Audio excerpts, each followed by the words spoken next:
in der zentralen Position, nur Schwanzer hat er Vorsicht, dann ist es Fjørtoft, er ist im Strafraum, Tor! Tor! Für die Frankfurter Eintracht, 5:1, herrlich!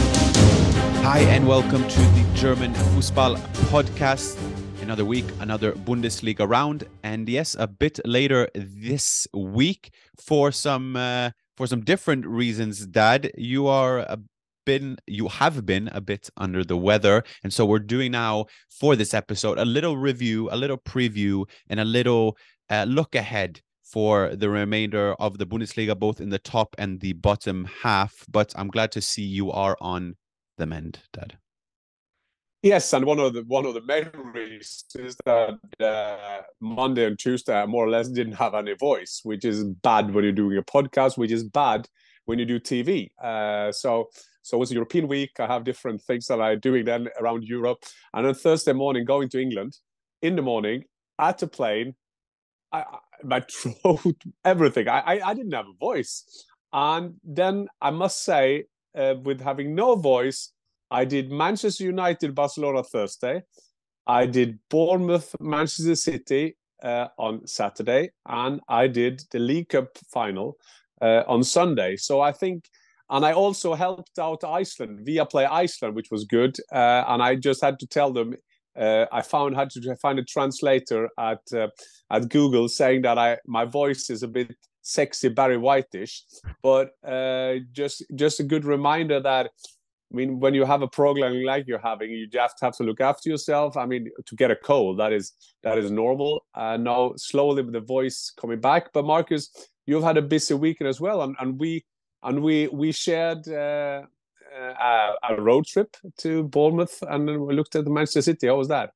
No, I mean, that was good. You were also at the start of your sickness or in the middle of it or whatever you might call it. So I was glad to be the designated driver for the day. And we got to see Bournemouth City. And just a quick comment on Vitality Stadium is it's lovely to still have that stadium in the Premier League. I was at the Spurs-Chelsea game the following day, which is the sheer contrast in terms of what a stadium looks like, which also was a fantastic experience. Don't get me wrong, but I come into get my ticket and I'm inside the stadium. Plus, suddenly, the City players are doing their shooting drills right in the corner. And I mean, I'm fortunate enough to meet some of these players up close, but it's something cool about seeing them in their habitat playing that close, because you don't usually get that exposure unless you have the best seats in town type of thing. So that was well, it's a very good point. I want to add to that because I'm fortunate as well to travel England, and you have a lot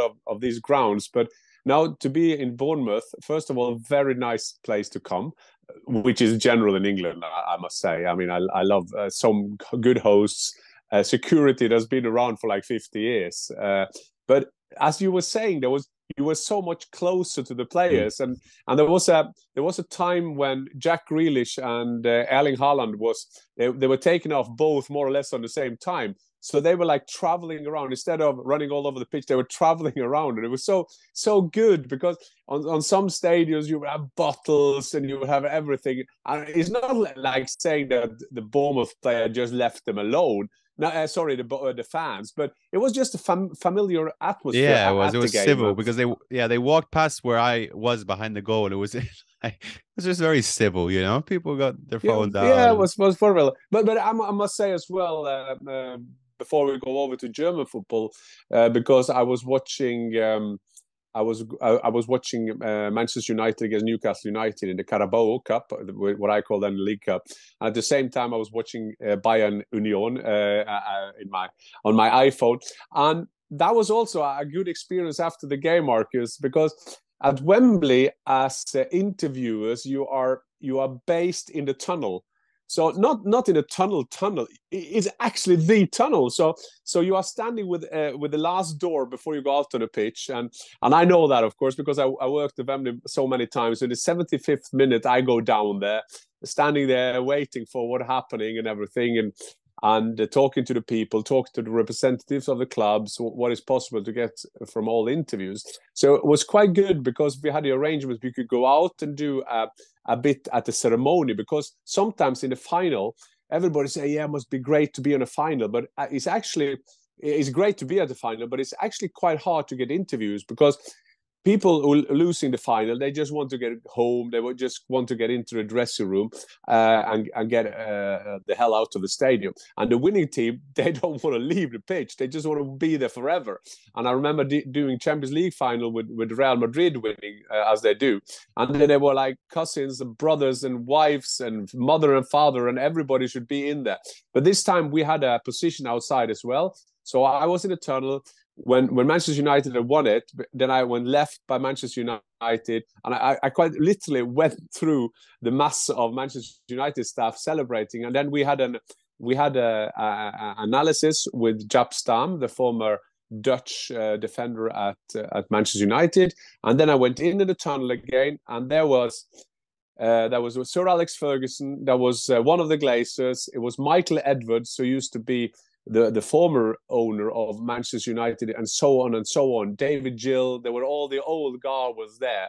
So I was able to film the moment when Erik ten Hag came into the tunnel, went straight over to Sir Alex Ferguson, gave him a big hug, and it was so good to see Marcus, the former manager, and the great Sir Alex Ferguson, so happy that his club has won a trophy, which of course Ten Hag was as well, although he was back to the next day, and as we are speaking now, they are playing again. So not a lot time to celebrate, but it was a great experience.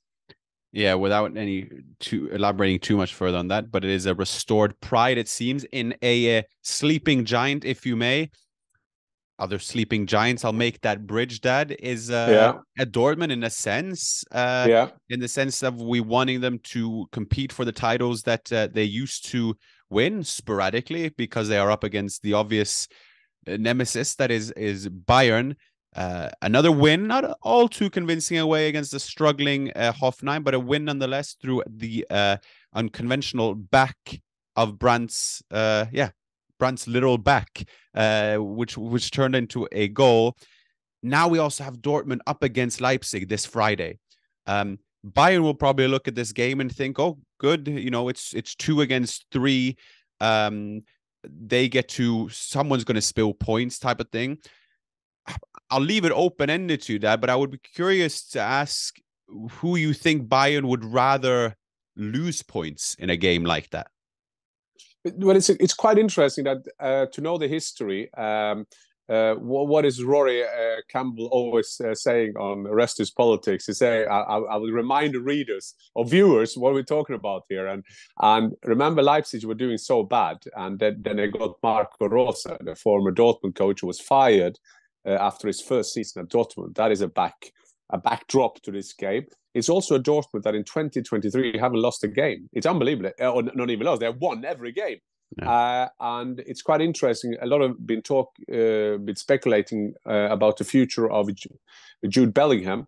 But at the same time, they are now offering Brandt, who scored against Hoffenheim, a new contract. He has had a revival. I mean, and like Brandt was the very epitome of what was wrong with Dortmund exactly. In terms of the body language, in terms of the same tempo, blah blah blah.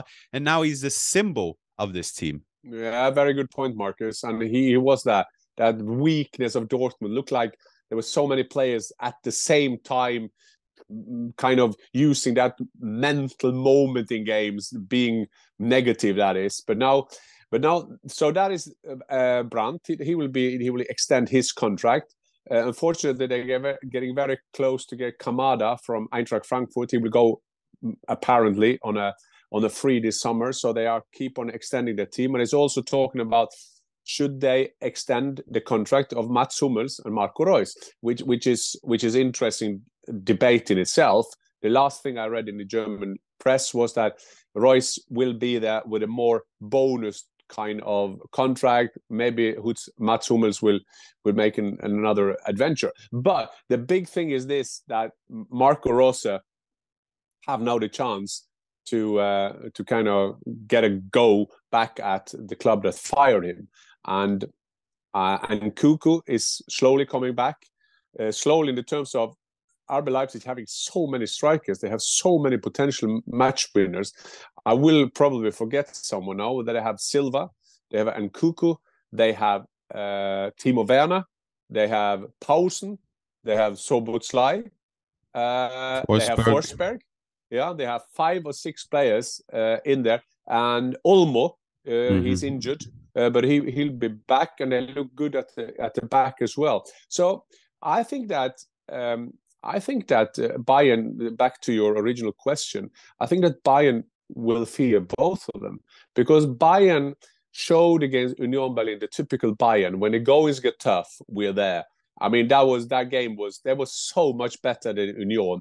Having said that, Marcus, I think there's worth to mention that Union Berlin convincingly kept on their adventure and knocking out Ajax of the Europa League. I mean, that just shows you. So I think it's fair to say that the club isn't there yet, that they can beat Ajax on a Thursday and don't get affected by that and go to Munich and have a great game. I think that's what we read about that. And Choupo-Moting scoring again, and he, as we're speaking now, there was just a news out that he has extended his contract for another year. Does that mean that they don't want to try to get Harry Kane? No, it's not.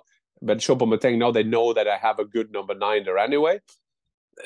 And Musiala scoring on his 20th birthday as well. So it was a great game for Bayern, need to be said. Yes, and for Müller as well, who was back in there after having been through a couple of games. He didn't play against PSG, was subbed off early against Gladbach, and there were a longer conversation between him and Nagelsmann where they sorted things out, and he was back with a convincing performance. Yes, I guess with the Union being the example of it, Leipzig have that depth. Union don't have it. With concluding this talk about the top half, while I also want to touch upon Frankfurt just a tad bit, and it plays into that, is the depth. Union going from a Thursday to a Sunday can't handle as well. RB Leipzig maybe more so. And then you have an Eintracht Frankfurt who, it seems, have really maximized in their reach in terms of them winning the Europa League, getting to the Champions League, playing a Napoli, who's the most exciting team in Europe now.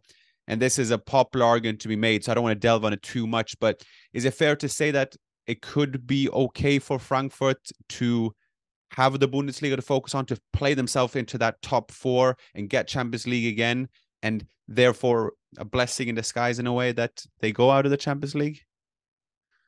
Marcus, I thought I raised you up to not go in that trap, to say that it's good to. But we need to discuss. I am the role of the moderator. We need to bring about discussion. What you are saying. Yeah, but I know. I know, but I still, although you are my son, I have to then say, because I've heard it said by hosts before. So you saying is good for Brendan Rodgers even said this once for Liverpool. So you mean it's good for Frankfurt to get out of Champions League so they can concentrate to get into Champions League? Yeah, we need to turn. We need to. Yeah, but we need to turn every adversity into a positive. But how can you say that? No, I mean, but of course they will. I understand what you're saying, but I think that they of course are up against maybe the best team in the world at the moment, Napoli, and at home, Napoli, Frankfurt had some opportunities. We're unlucky with Moani getting suspended. So I understand what you're saying, but I would say it in totally opposite of what you're saying. I think that one of the basic of the success of Eintracht Frankfurt the last years is 2019 when they lost the semi-final against Chelsea undeservedly. They should have won that game, lost on penalties, till they win in the Europa League. I think one of the reasons is because of that they have had that experience playing in Europe and taking with them that form, that experience going into the league. So that, now I don't know having that one, Marcus, but what I will say about Eintracht is that the problem with Eintracht is that they have trouble at the defense. They are doing mistakes for fun at the back. Yeah, they don't look convincing. No, not at all. And there's been a lot of talking about them getting in new centre half. There's so many personal mistakes. I mean, you may say that every goal comes from some sort of a person's mistake, but if you saw the game against Leipzig, there was Tuta this time it was more or less, terrible mistake. And that you can't do against the big teams. I think that it's realistic this season for Eintracht is to get into Europa League. But of course, when you've been at the Champions League once, you want together as well. So if you say that Dortmund, Leipzig, and Bayern are the three clear teams to get into Champions League, then there will be a hell of a race between Eintracht, Freiburg, and Union Berlin. Yeah. Yes, there is. That concludes the top half. We are mindful there are other teams in the top half of Wolfsburg that won also against Köln. Yeah. And back to winning, but still only 5 points behind Eintracht as well. Looking upon the bottom half, Dad, we have mentioned Schalke on a few occasions. I've said it's great to have clean sheets because it is a great foundation by which you can build results, especially when you're struggling there in the bottom, in the literal bottom, being last. And they still are last, but now they won against Stuttgart. And there was frustration, even when they got the 0-0 away to Union, which is a good result. There was frustration with Thomas Reis, frustration with them not scoring again. It was 4 games in a row, even though they kept clean sheets. Now they won against Stuttgart. And the second goal by Mars Butler as well. What a goal as well. Is it one of those in terms of a trajectory, in terms of the remaining games, because it's looking rather favorable for Schalke. I think only 2 of the next 10 or what have you is against top half right now. Is Schalke now one of those that we can actually realistically expect to get out of that relegation slump? Yeah, I think that with Reis as a coach as well, you have someone, he came from Bochum, he knows the game. I played against him back in the days, Reis. He is a hard worker. He fits to Schalke. For those who don't understand that, Schalke is a fantastic big club. There's a lot of fans. It's a working man's club. It's up there. They've got a big rivalry against Dortmund. But as you were saying now, Schalke has got themselves back through a good organization. But I think what you see at the bottom in England and in Germany is that, do you have players who can score goals? You will kind of think that you see that the same in England with Danny Ings now, using him as an example for Chelsea. You will score your goals, and the other teams will ask themselves. Everton will of course ask themselves, who should score the goals for us? But what is great now for Schalke, I think that Reis has done it. I have to organize my team. I have to stop conceding goals. And what is happening now, if you compare it with a Tour de France race, now they got so close on 16 points. They got so close that they can see the next team. They can see they have 3 points ahead. And then you have 3 teams on 19, and then you have Hertha on 20. So now it's an open race in there. And as for your question, yes, Schalke could be the one that they manage to organize themselves. And if you organize yourself, then it's all about nick that goal, because you know that you will stop conceding. If you see the tables in the Bundesliga and the Premier League, you see how many goals some teams are conceding. On the opposite, you have Newcastle, who doesn't concede goals, or at least haven't done that based on the whole season. And then you see you have players who can score your goals, and you don't have to score 4 because you can win 1-0 or whatever. So yes, Schalke got a